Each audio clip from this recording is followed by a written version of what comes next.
Welcome back, guys. Today we're going to be discussing the best split for powerlifters.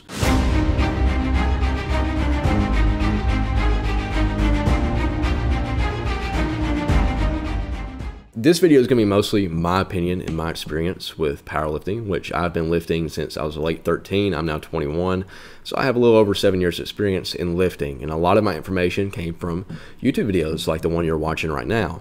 And my goal is to give you guys information that I've acquired over the many years of research, and as far as PubMed papers, everything else, as well as just information videos that I've took from YouTube and implemented in my routine, and really just giving you guys what's worked best for me. Now, I've had a lot of splits throughout that 7 years. During these, I've changed them up, but what I've done recently is try to look at it from a mature approach. Originally, I would hit nothing but arms and chest. When I turned 16, I started implementing lower body, such as squats and deadlift. So, more compound movements. When I was younger, I was striving just for looks and aesthetics and mostly just doing more bodybuilders. That's why I focused on chest and arms more.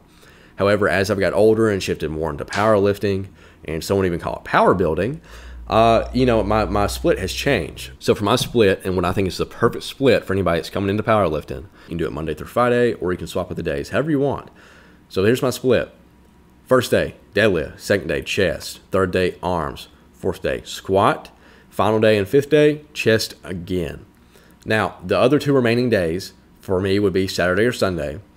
I'm going to have rest days. That's right, rest days. Now, when I was younger, I didn't have a lot of rest days. I would go 7 days some week. Some days I'd go 6 days.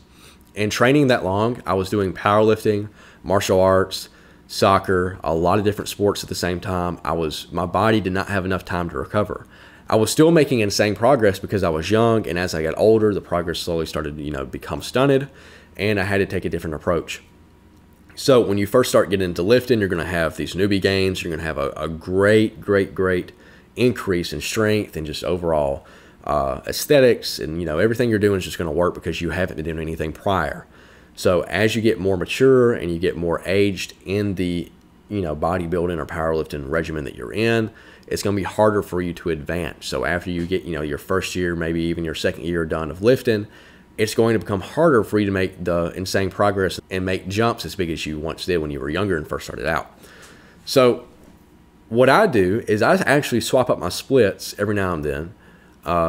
Usually I'll go the same split for about a year or two, and then I'll swap it again because your body will get used to certain stimulus. And some days I might throw in an extra, set here and there. I might just combine a full body workout in one day just to confuse the body, because the body's just going to get used to the stimulus, and it's not going to want to adapt, to a new environment. Because once you get adapted to one routine, like one split you're on, and you never change it, your body gets used to it. So there's no new stimulus to cause muscle growth or cause your body to adapt. And that's what you want. You want your body to adapt to the environment you're putting it in. So once you put it in this new split routine and you get it adapted to it, I urge you to swap it up however you want. Now, the reason I have 2 chest days is because my bench is my specialty. I bench 415 at 180 pounds. That is absolutely insane for my body weight. And I deadlift 600 pounds. I squat 525 raw. All these numbers are raw at 180. So if you don't want to take it from me, look up other people, see how their splits differ from mine. I've been doing this one for about a year, and I'm going to change mine up in a little bit, and then I'll make another video on my new split. But first I got to make sure it works, and this is what works for me. The reason I do chest days in a week is because it's my specialty. And I usually have the last chest day of my week, the 5th day before my rest days, is really just working on form. It's a light day. I'm not going too heavy. I'm not going over, 80%, 70%, usually trying to stay around that 70% range. And, on good days, I might go up to 80, and that's really high. But, I say light days, but they are a little heavy. I get up to 315 at least on my light days, and I do reps with it. You need to calculate for you. So if I throw mine into a calculator right now, which I'll do for you guys, so I can give you guys a good example. So 315 over 415, that's 75% of my max. So like I said, I was pretty right. So 70 to 80% is what I normally go for on my light days. On my heavy days, I'm at least getting 365, 1 rep max of the day. And some days I'll go up to 385, 390. But unless I feel really good and the weight's moving extraordinarily well, I'm not going for a max, because every time you go all the way up to for your absolute 1 rep max, you're losing out on a good workout. You could have used that time for a good beneficial workout, but instead you wanted to ego lift and go all the way up just to get a 1 rep max. Now, I do what I call is a 1 rep max of the day. It's not a true 1 rep max. I go up until I feel like I can get 10 more pounds more on the bar, and I call it, because that's going to prime my CNS. And so what I do is I usually start working my way up. So 1 week on chest, I'll work up 375 on my heavy day at the beginning of the week. And then I'll hit next week 385, 395. If I'm not feeling good, next week I'll hit 395 again. Or I may drop it down to 385 again and try to work back up. And then when I hit, 405 really good, I might try for 410, 415, and just try to work my way slowly back up. It's not like I'm going for a set number every time I come down to the gym on my chest days. It's not like I'm coming down here like, okay, we're hitting 385, we're hitting 385, 385. Okay, that feels good, let's go up. It's 365, 375, 385. Oh, didn't get 385 that good. Let's go back down to 375 next week, right? And so I'm doing a yo-yo. I'm not really just trying to go on a straight incline up. It's not a perfect line graph. And the reason it's not is because I'm natural. If you're taking, something, SARMs, PEDs, whatever you're using, your path is going to be way more linear than a natural person. Because I can tell you right now, you can look at my vlogs, my strength goes up, way down, up, way down. I pull 600 pounds on deadlift. It goes down to 545. My CNS is blown out. All right, so now that I've told you guys my split, let's kind of hit on what I usually do during those days. So deadlift day, I come down here, I'll warm up properly. I go up to at least 500 pounds almost every single workout. My max is 600 pounds. And then depending on how I feel, I'll go up, and I play a lot of it by ear. If I feel really good, I'm going to go heavier. If I feel pretty shit, I'm not going to go as heavy. I feel like I could injure myself really easy on deadlift because I do conventional, I do a mixed grip, I could tear my bicep. I'm not looking forward to getting another injury. No one is. So I played a little bit safer than most people. When I was younger, I was way more brash in the gym. I would come in, I would feel like shit, I'd kill it. I'd fucking kill it. I come down here, I put everything I had in the gym. I still try to come down here and I still try to kill it, but there's a part of me now that, after I've been injured, I've broke my AC joint, I've tore my hamstring to different spots, and it kind of gives you a different perspective when you've had to sit on the bench in the sidelines for a year because you were injured. And I was injured because I was training 6 days a week. I was doing martial arts. I was doing powerlifting at the same time. And it was just too much on the body at once. And, you keep doing it. You get older. And I turned 20 and I got a little bit older. And it was just the straw that broke the camel's back. So after experiencing those injuries, I'm giving you a word of caution from me. And that is to kill it, but also keep in mind that you are human and you do have limitations. And if you are training, have a good regimen down, if you got a good diet down, you got nutrition coming in, you're supplementing, different stuff. If you want to look at what supplement, you can look at my top supplements on the nutrition playlist. I don't think that you will experience significant injuries. And, that if you do experience injuries, it's not going to be as prevalent or back to back. They're not going to be right after another. But it is average. Every powerlifter has 1 injury a year, and 1 injury a year is too many injuries a year, in my opinion. It's really hard because powerlifting, you're going for 1 rep maxes, and that's your max. That's everything you have. So your form suffers, which causes you to have a higher chance of having an injury. And if you're overtraining, you're already at risk for an injury. So I try to limit my risk of injury as much as possible, but also not be too much of a pussy about it. So anyway, that's where I stand on that. So when I come in here for deadlift, I'll warm up. I go up to about 500 pounds every single workout for deadlift. I feel good. I go off by feel. I go up a little bit higher, usually averaging about 555 every workout. So some days I come in here, I feel like shit, 525, 535. I feel really good, 575. Really good days where I know how I feel, and maybe if I'm warming up, working up to it, I did 535, 565, now I'm 585, and next week I'm like, well, shit, it's still moving good. Let's go up. Let's go for a max. If that's a trend that's going on, I'm going to probably go for a max. If I come in here and the weight's just moving good and God's just, you know, got me that day, I'm going to go for a max. So I go off by how I feel, and if the feel and the program, or, you know, if I'm not feeling that good, but the program's going good and I feel okay about it, yeah, I might be a little ballsy. I might go for a max that day. But that's how I look at it. That's what I do. Chest day, next day, second day. So the second day after deadlift day is chest day. And this is my heavy day. I do heavy chest right after deadlift. The reason I train chest twice a week is not only because it's my specialty, but it also, I feel like chest recovers faster than any other part of my body. If I kill legs, my legs are gonna be dead for a fucking week. If I kill deadlift, my back's gonna be fucking sore for a fucking week, right? Especially if I'm doing a lot of volume on deadlift.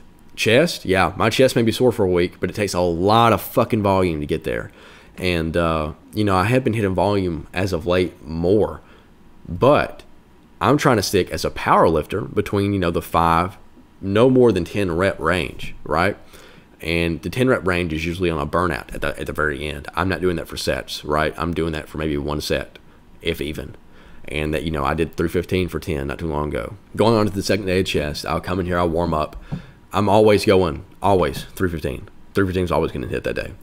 If I'm doing a really light day, if I feel like shit, something's going on in my program, you know, I'm sick, 335. 335, I'm stopping. Usually, I'm getting 365 no matter what on my light day. And 315, I'm doing for sets of 5 on my light day. But I'm doing less sets of 5. So I'm doing like 3 sets of 5 with 315, maybe 5 sets of 5 with 315 on my light day. I do 275, and I'm working on form during these days. I'm really trying to get my form down and, you know, make sure my form's looking good. I'm not, you know, if I was in my powerlifting meet, I wouldn't be getting red lights for my form. And I take advantage of the light day. Usually 225 is utilized with chains, which if you guys don't know what chains are, chains also, I think, help you increase your bench press. Because as you are coming up, the weight's getting harder. It's really working on these lockout muscles, which are where most people stop, is right here. They don't get full extension. They stop about right here. If they're going to stall, it's going to be about midway. Chains are going to get heavier as you come up. So it's really going to work these lockout muscles a lot better. So I use chains with 225. I do that on light and heavy days. But on light days, I'm worried more about the light weight, right? I'm working more with 225 in that range.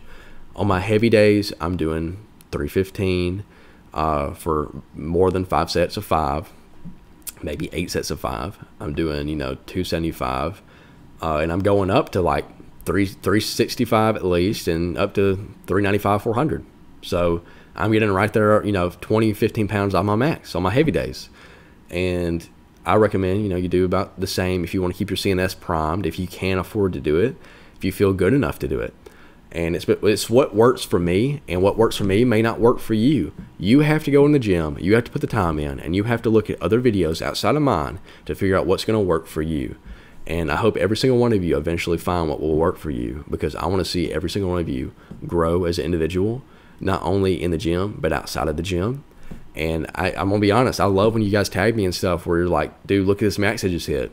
It is so inspirational to me, because it's like, especially if I had any role in helping you become the best version of yourself that you can be, it gives me the most satisfaction out of anything. And even if I didn't, just seeing you grow as an individual in the gym, out of the gym, very inspirational, very inspirational. And also on my chest day, I do hit a little bit of incline with dumbbells, or maybe just do barbell. And then I will usually hit dips. And the benefits of dips are, real quick, I'm gonna list them out. I bench a little bit closer than most people. You can look at my bench tutorial. It's on my channel. When I do dips, I'm usually leaning forward a little bit more on my chest days to really work this lower shelf. And it honestly works my lower shelf more than decline bench press is what I used to do when I was younger. It also works my triceps at the same time, which triceps also transfer into my bench press because I am benching a little bit closer. Arm day, I just come down here, I kill it. You know, I'm not really going to go out through my whole fucking arm day. Everybody's got their arm day. It's an accessory day for me. I do my lats, I do my back, I do my biceps, I do my triceps. The one thing I will throw out there that most people don't do are dips, which I recommend doing dips. Dips will transfer over to your bench press.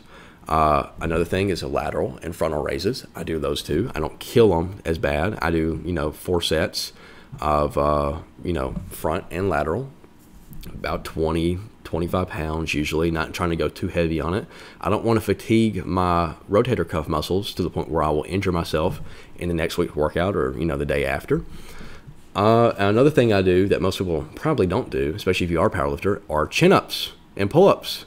And a lot of you guys are a little too big to be doing those, but if you can do those, you need to do them because it will keep you, not only will it keep you fit, but if you look at a gymnast's arms, because I'm also a little bit going for aesthetics, if you look at a gymnast's arms that are doing, you know, crazy shit on the bar, their arms are fucking huge and their forearms are huge. So I recommend, you know, training your biceps with chin-ups and your back with pull-ups because it is a little bit different than, you know, using the lat machine and a little bit different than using any cable machine. You know, you can't really simulate chin-ups as well. So I recommend at least doing chin-ups and dips. Set my program up in a way where I'm at least of risk of injury. So by having deadlift the first day of the week, my biceps are not fatigued. So there's less chance of me, I'm coming off of a 2-day rest, so there's less chance of me tearing my bicep by having deadlift the first day. And deadlift is one of the more strenuous lifts, I think, on the body. You know, you have a really strong chance of injuring your back, you know, injuring your spine, and I don't know, that's why I have it the first day.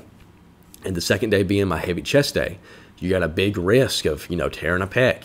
So I want to get those days knocked out first. The first days I want to get out. Yeah, your back may be a little sore on that heavy chest day, but when I do swap up this routine and I swap it and maybe I put chest first, you know, or swap it up however, where I'm hitting chest first, or maybe I skip deadlift because I want to do a chest max, that strength, that extra bit of strength is going to be there for me. And usually if I do want to hit chest day max, I'll skip my deadlift. And that way I have a little bit extra recovery time for that chest day. After chest day, I have arms. And because I don't want to have arms before my heavy chest day, because I don't want to fatigue my rotator cuffs, I don't want to fatigue my shoulders, I don't want to fatigue any part of my upper body before I go over here and do a really heavy max on chest. All right, going on from arm day, we're going into our leg day, which most consists of squats. I usually come down here, I warm up really well, and I'm almost always going to 405 at least. If I feel really good, I'll go up a little bit higher. Usually sticking around 405 to 315 for my sets for squat day, and then I move on to chest. And so I have squat in between my arms in my last chest day to kind of break it up and give my upper body a little bit of a rest. And then the last chest day is a little bit lighter because my body's fatigued, especially my upper body. So squat, chest, right back to each other. My legs are going to be a little fatigued, and so is my chest, especially finishing off the week. And that's why I allow myself 2 rest days, 48 hours for my body to fully recover before I come back in and I start out with dead again, and I repeat it over. Appreciate you guys checking out the video, and I'll see you in the next one.